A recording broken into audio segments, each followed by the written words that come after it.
Dropsy itu sebenarnya bisa disembuhkan nggak sih? Nah itu, Kalau kata orang-orang itu biasanya ada yang ngomong dropsy itu juga karena kekenyangan itu sebenarnya nah, kekenyangan itu jadi penyebabnya juga apa nggak sih? itu kayaknya bukan penyebab utama. Kalau untuk penyembuhannya itu, Mhm. kayak gimana sih? Kalau kita biasanya kalau, dropsy itu kan dia ada penumpukan cairan di bagian muskulus itu otot-ototnya.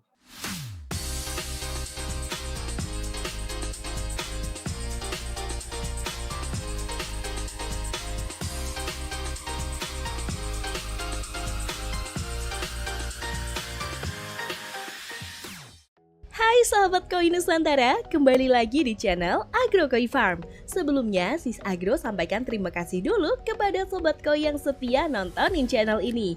Dan buat Sobat Koi yang baru join atau baru menemukan channel ini, kamu beruntung banget deh. Karena kamu bisa menemukan berbagai informasi seputar ikan koi di channel ini. Jadi jangan lupa untuk subscribe dulu dan bunyikan tombol lonceng supaya Sobat Koi bisa ketemu sama channel ini lagi. Sobat Koi, hari ini ada koi yang lagi sakit nih di Agro Koi Farm. Dan kita menghadirkan dokter koi untuk memeriksakan koi kami.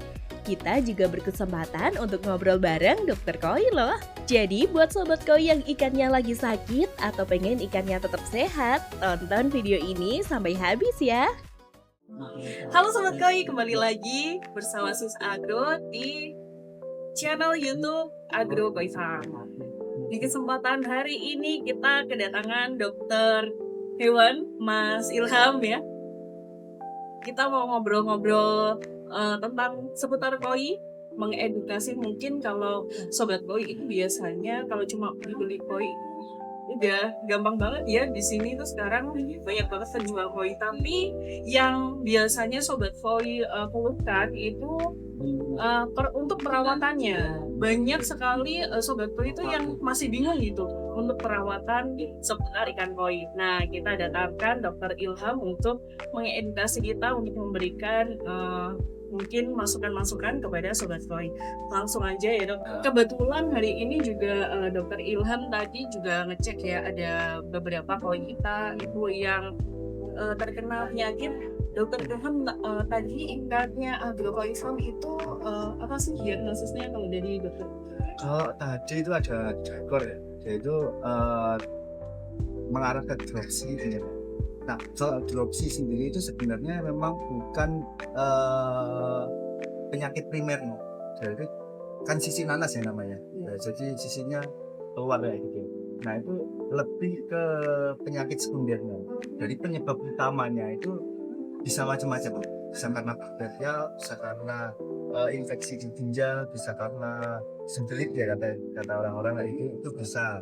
Bisa juga karena parasit. Nah, kita menentukan dia penyakit primernya itu apa, itu perlu pemeriksaan lebih lanjut. Kalau kata orang-orang itu biasanya ada yang ngomong dropsy itu juga karena kekenyangan itu sebenarnya kekenyangan itu jadi penyebabnya juga apa nggak sih?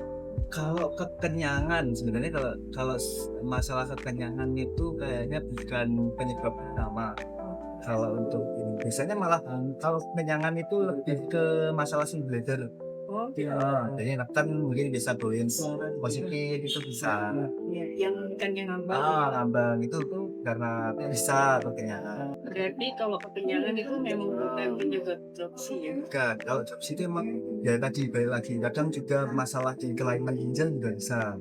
Artinya anatominya itu nggak normal. Itu ya, masalah genetik.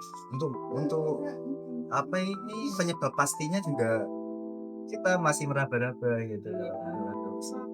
Nah ini yang mungkin dibingungkan sama teman-teman sobat kaul lainnya Mhm. itu dropsy itu sebenarnya bisa disembuhkan nggak sih? Nah itu jobs bisa dibuat enggak kalau warga Facebook kan biasanya nggak bisa. Iya. Memang kalau dropsy itu masih bisa sembuhkan. Cuman untuk chance-nya memang kecil karena kita pun juga harus meraba-rabai penyebab utamanya apa itu sih sebenarnya. Kalau bisa bisa sebenarnya. Sebenarnya bisa Sebenarnya disembuhkan. bisa. Cuma memang Kalau chance-nya oh gitu. nggak sebesar penyakit yang lain. Oh gitu. Ya, ya. Pokoknya harus tahu penyebab pastinya. Penyebab pastinya.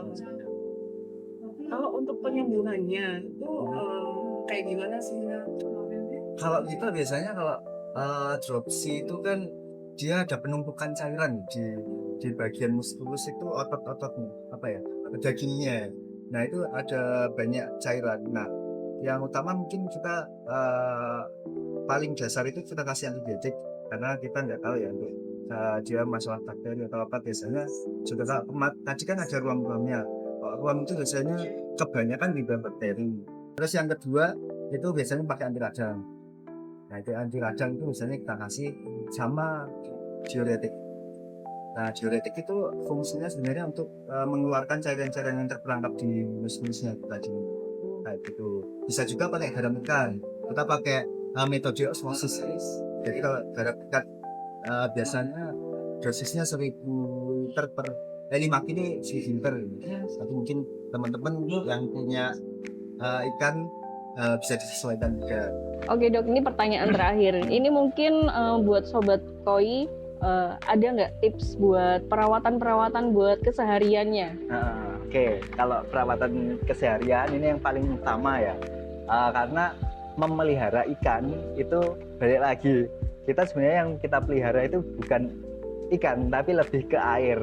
Jadi bagaimana kita memelihara air yang baik itu akan mempengaruhi kesehatan dari ikannya itu sendiri. Nah, yang pertama kita harus cek pH. pH harus disesuaikan. Terus habis itu kita juga harus filtrasinya juga harus bagus. Bakteri, keseimbangan bakteri yang ada di dalam kolam itu juga harus bagus. Gitu. Nah, yang di luar itu kalau semisal airnya bagus, insya Allah juga ikannya sehat. Nah itu yang utama. Nah yang kedua adalah pakan. Jadi pakan harus disesuaikan, jangan terlalu banyak, jangan terlalu sedikit. Tapi lebih baik kurang daripada kekenyangan. Kalau ikan itu gitu.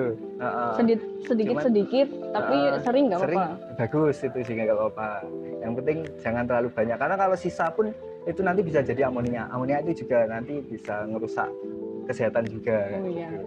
Itu sih kayaknya kalau teman-teman masalah yang tadi filtrasi, mungkin teman-teman untuk sistem filtrasinya juga kalau udah biasa di koi tahu lah ya gimana. Mungkin jika teman-teman dari biasanya kalau beli di agrokoi juga dikasih tahu tips-tipsnya juga ya. Kayak gitu. Itu sih teman-teman. Makasih ya dok ya udah berkesempatan mengunjungi agrokoi farm. Sama-sama. Ya terima kasih juga sudah diundang ke sini. Semoga bisa sering-sering mengedukasi teman-teman juga ya. Siap-siap. Oke, sobat koi, itu dia perbincangan kita bareng Dr. Ilham. Semoga apa yang kita sampaikan bermanfaat buat sobat koi ya.